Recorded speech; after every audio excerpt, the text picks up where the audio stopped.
So as you can see by the title, I did not purchase a puppy underage, but I see this happen a lot, and I just wanted to give out some really important information that people just don't know, don't care to know.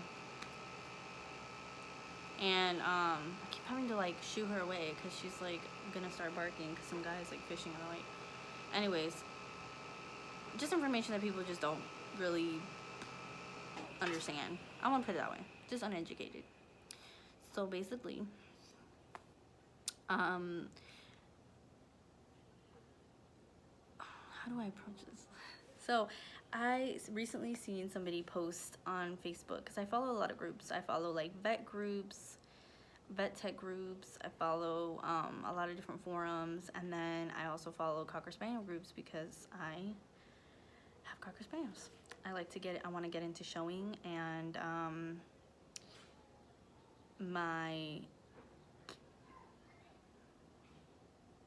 to think how to put the words. So I just follow a lot of groups because I like to get information. You know, I like to be able to see what other people are doing, and you know, other people do the same thing. So one lady had posted about her dog being very unconsolable. She said that her puppy, she had just gotten it, and he's very like crying, whimpering and stuff like that. And then she also mentioned that he was 6 weeks old. It's like a pet peeve of mine, but whatever. So everybody on there was kind of going in on her and was kind of like, whoa, that's way too young. Whoever sold you the puppy is very unethical.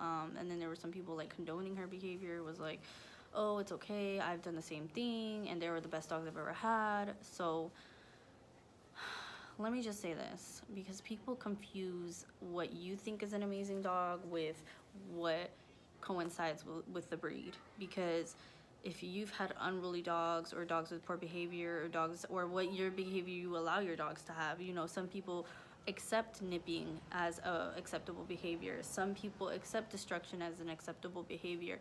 Some people condone those behaviors rather than reinforcing the positive behaviors.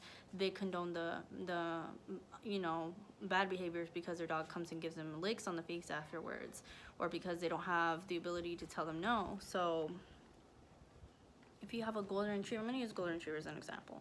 If you have a golden retriever, they're very affectionate dogs, smart, intelligent. They're known to be family dogs. That breed of joy has been bred in that particular breed.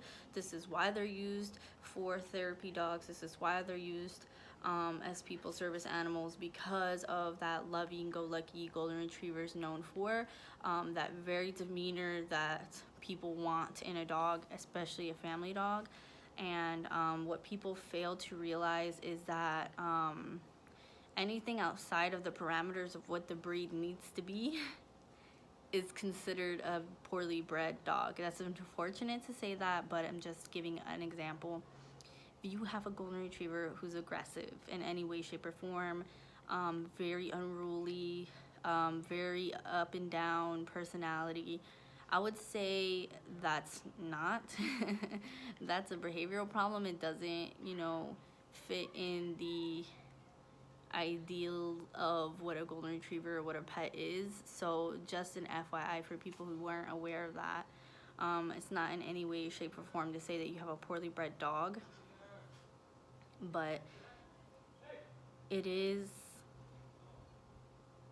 a good way to say that maybe something, lack of socialization was you know, given, or some form of trauma was caused at a young age. Trauma could be anything.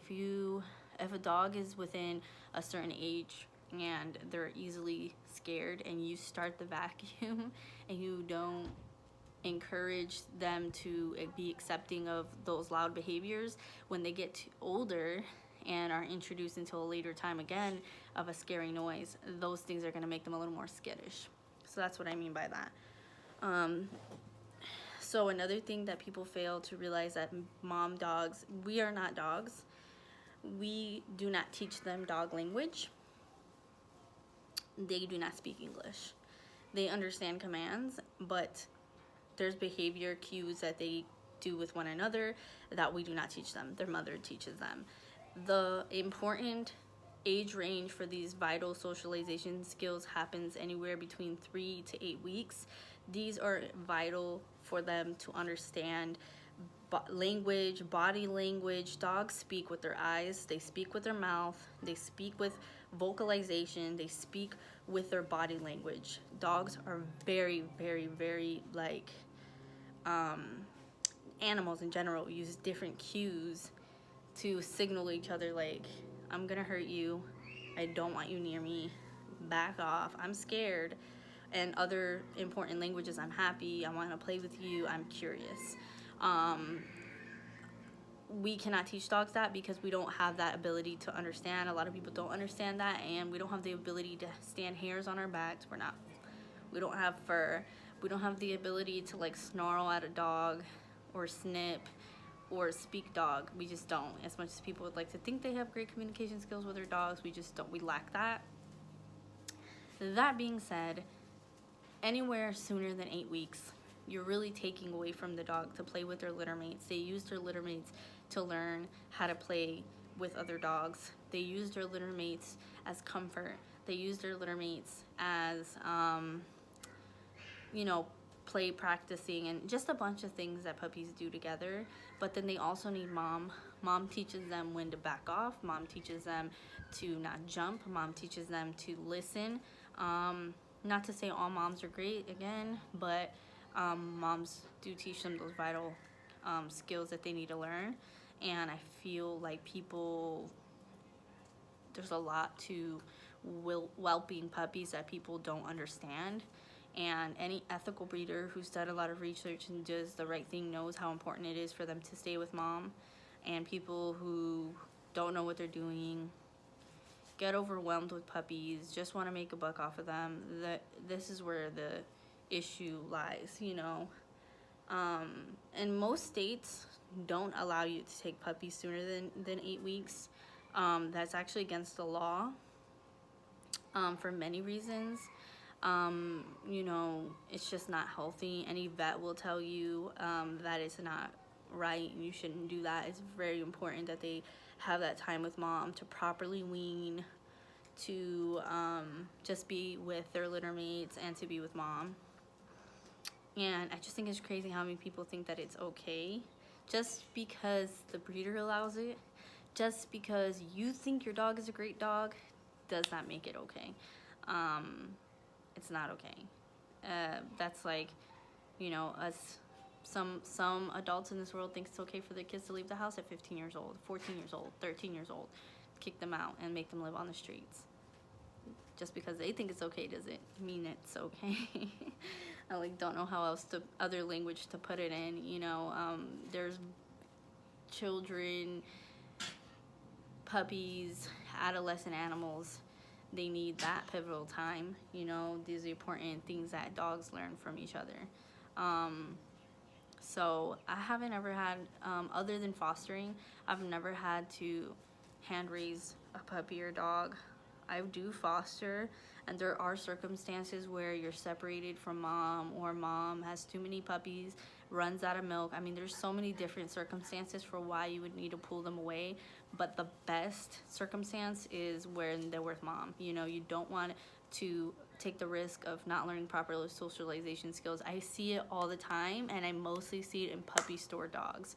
I actually babysat a lab I used to watch, and he was completely unruly. I actually had to cut him off as a client because his dog became extremely aggressive, and it took him time to get comfortable in our home, and it just was very, he came from a puppy store.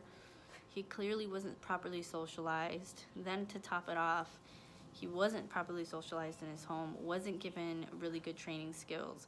He just had a lot of nasty personality traits that does not coincide with Labrador Retrievers, but unfortunately between poor breeding and poor, training and poor ownership, these really, really awesome dogs that are known to be awesome are really starting to show some not so awesome qualities. So that's why I think it's really important people understand the facts, people understand what they need to know about these dogs, and understand that it's very important for them to be with mama. My dog took off. sorry guys, he took off by the rocks. I got him, and then he took off. I got scared. So I know this is really kind of like interruption from the video, but somebody's dog puppy, but it was like kind of like getting to an adult German Shepherd, so it was pretty big, got eaten by an alligator behind our lake, literally the lake behind our house. And now there's 2 gators in there, not 1 but 2. So I'm really cautious about the kids going back there. I'm very cautious about the dogs going back there, because our puppy loves to run to the water. He doesn't get in, but he just likes to see it. And now without me being there, I get really antsy, especially if I don't see, like, if I see a little head, I know to stay away. But then it's like, you don't know where they're at. Yeah, it just makes me anxious. Anyways, so that was some sad news, but whatever.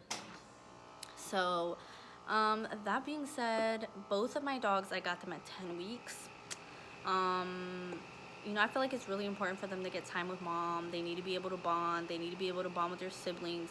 And I feel like it helped my male dog a lot, being able to stay with mom a little longer and be with his siblings a little longer, because he's not bad or anything. He's just really like jumpy, and I can tell like he needed a little bit of that time with mom. It just really, he's a lot of energy. He's a rambunctious boy. He's super rambunctious, and I feel like that kind of helped him understand that, like, build those limitations, like back up, like boundaries, because my female Cocker Spaniel would do what any mom Cocker Spaniel would do, like, or a dog in general, and like kind of nips at him, gets him to back off. She'll play with him to an extent and then kind of give him that warning, like, hey.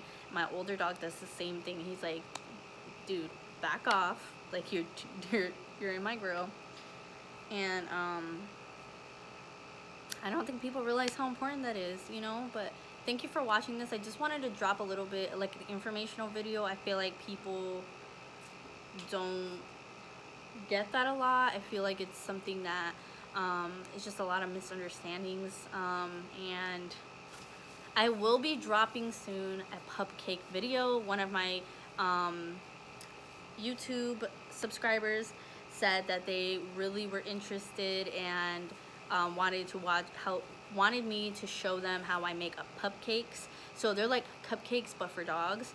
So I actually did want to try one. There is a like they're playing weird. There's like a like one that you would use like applesauce, oats, and some other bananas and some other stuff to make cupcakes. So I really wanted to try that. I wanted to see how the dogs liked it. They love their treats that I made last time, and I think this time around I just bought some coconut oil, so I think I'm gonna be making some coconut oil dog treats soon. I have some blueberries I have to use, so it's getting a little like muggy out here, so I'm gonna head in. But thank you so much for subscribing to my channel, you guys. I hope this information that I share with you is information that I learned in vet tech school. This is information that the AVMA pushes out for people to know. These are information that, which is the American Veterinarian Association. This is vital information that people should know, vital information that veterinarians, vet techs should know and share with their clients or people, information that we need to know. And I love to inform people not only about what we learn, but what you guys could learn, you know. So I think that's important. I think anybody who has an animal, I feel like those are important things that we need to know. So thank you so much for watching. Go ahead and hit the subscribe button. I just really appreciate you guys, your support and your love, and go ahead, hit that subscribe button. Thank you so much. You guys have an awesome quarantining time. Bye guys.